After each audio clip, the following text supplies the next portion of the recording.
mRNA technology. It's still new, and it seems like there are a lot of possibilities for where this could be used. The lowest hanging fruit is other vaccines.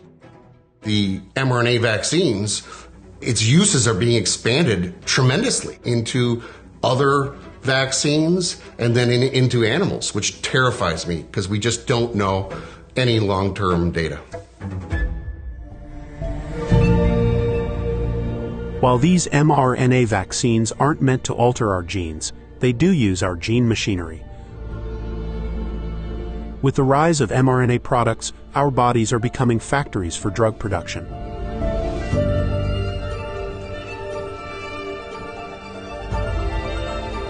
These experts emphasize extreme caution to protect current and future generations from any potential health disasters, as we've seen with toxic substances in the past, such as lead, asbestos, and DDT. Dusting with DDT was begun at once. They're working on this technology, this lipid nanoparticle plus a gene sequence, for so many other viruses and infectious diseases now. By helping to create the vaccines that really rescued us from the coronavirus. I'm here with Stefan Bancel, who is the CEO of Moderna. What's next? So what we're working on is a lot of vaccines, around 30 plus vaccines today. The FDA has approved Moderna's RSV vaccine for people 60 and older. To approve a new type of self-amplifying mRNA vaccine. And they want to do this, and they want people to think, see, we used it during COVID. Wasn't it great that we were able to warp speed it? No, it's not great. Now they've got 50 more racing trains coming down the tracks because they think they have permission. So it's such a success of mRNA technology. The mRNA technology is a very powerful technology. Throughout the pandemic, world leaders championed the new mRNA vaccine platforms, expanding their use to other vaccines. Indeed, mRNA vaccines will be central to the EU's preparedness plan for fighting COVID-19 and other viruses. It is a great moment for us, and it's a great moment for all the thousands of people working here. They feel very excited about your visit.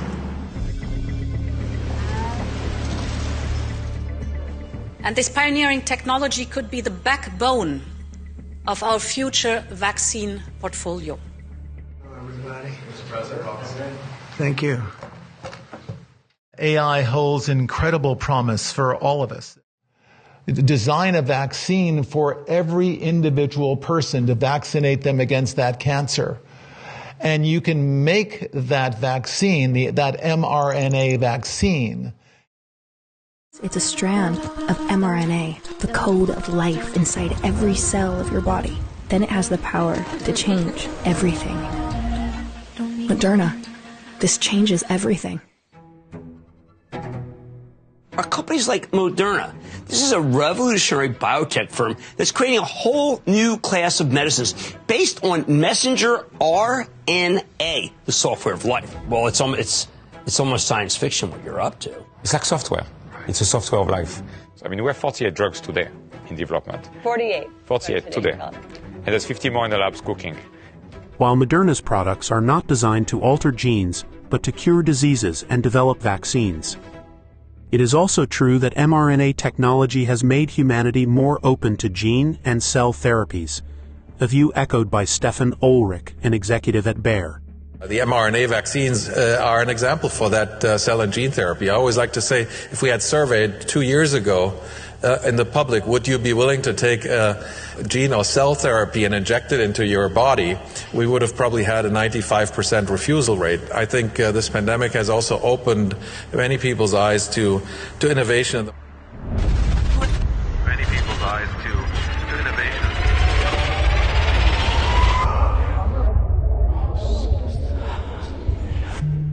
By hacking organisms, elites may gain the power to re-engineer the future of life itself. This will be the greatest revolution in biology since the very beginning of life 4 billion years ago.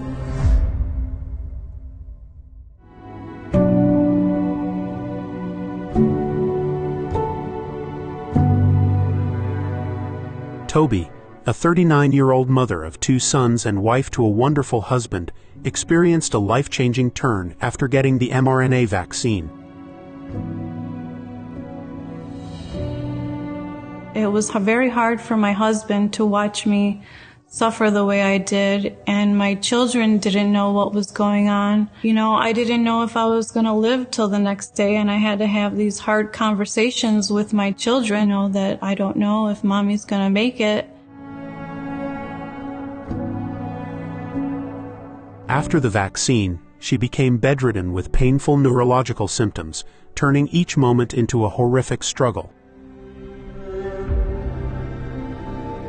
Could autoimmunity cause Toby's symptoms, where a dysregulated immune system attacks her nerves?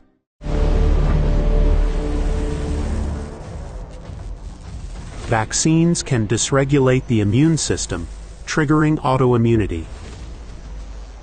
The body attacks itself, potentially damaging nerves. I started suffering with severe vertigo. I felt like there was electric raindrops dropping on my skin. I had burning sensations in my brain. I was having audible hallucinations. I was suffering from aura migraines, tremors, internal vibrations, excruciating leg pains. My veins were bulging and burning. I developed POTS. I had lost an extreme amount of weight. I have extreme joint pain, muscle atrophy. The list is endless. I was afraid to fall asleep at night because I didn't know if I was going to wake up.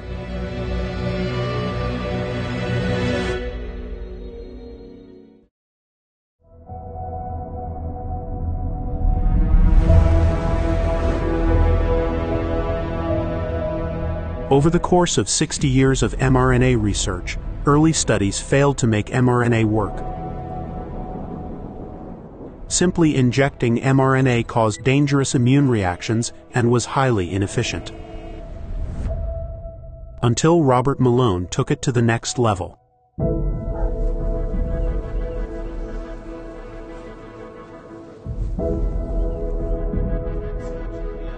Robert Malone's team made major breakthroughs proving that mRNA could be used as a drug.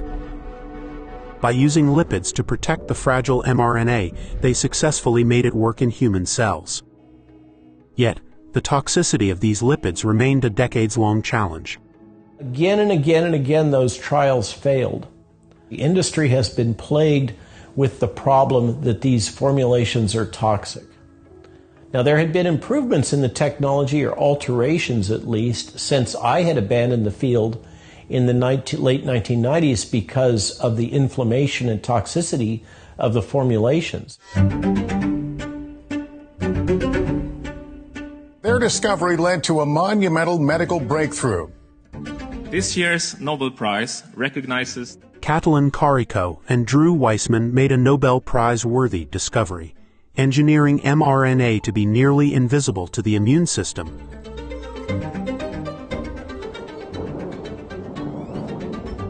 Unmodified foreign mRNA is very fragile and potentially dangerous to use. This modified version of mRNA is more potent, durable, and less likely to cause harmful inflammation. Karikó and Weissman, and so they took the U out of and put pseudouridine in there and produced a molecule that it's a kind of a modified synthetic thing. And that worked considerably better because the RNA doesn't degrade. It stays around for a long period of time, and the pseudouridine appears to suppress some of the inflammation. They intentionally made messenger RNA synthetic for Pfizer and Moderna. This increased the efficiency to the maximum. Using too much pseudouridine may cause errors in ribosome reading, leading to malfunctions. A research team at Cambridge University found that, with these vaccines, about 10% of the time, the cellular machinery produced faulty proteins instead of the intended spike protein. While the researchers did not observe any harm with these proteins and assured that the issue could be fixed, The bigger question is how this was missed and whether there are more things overlooked. This modified RNA should be cleared from our bodies within days, but more research is needed to understand why it sometimes lingers much longer in some individuals. There was statements made that the RNA only stays in your body for a brief period of time. Well, that's true for natural RNA, but this is not a natural RNA. This is a synthetic product. The pharmaceutical industry and the governments misrepresented this to patients.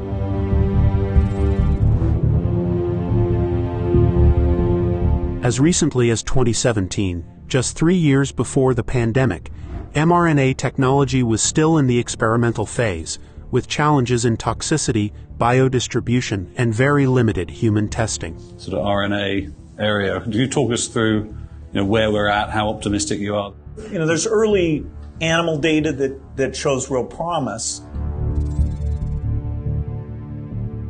In 2017, a Stat News investigation reported that Moderna's mRNA therapy for a rare disease failed in animal studies due to lipid particle toxicity.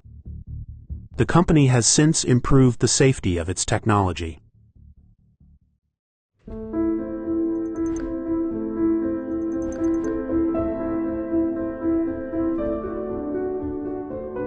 Since the 90s, mRNA technology has made remarkable progress, becoming much safer and more controlled, thanks to brilliant scientists and the decades-long coordination of U.S. scientific and military agencies.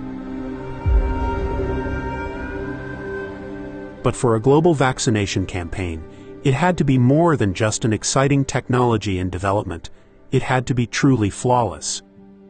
The people working in the field believed that they had developed compounds and formulations that were not toxic, were not inflammatory, and would remain localized at the site of injection in the draining lymph nodes. And that became the storyline that all accepted.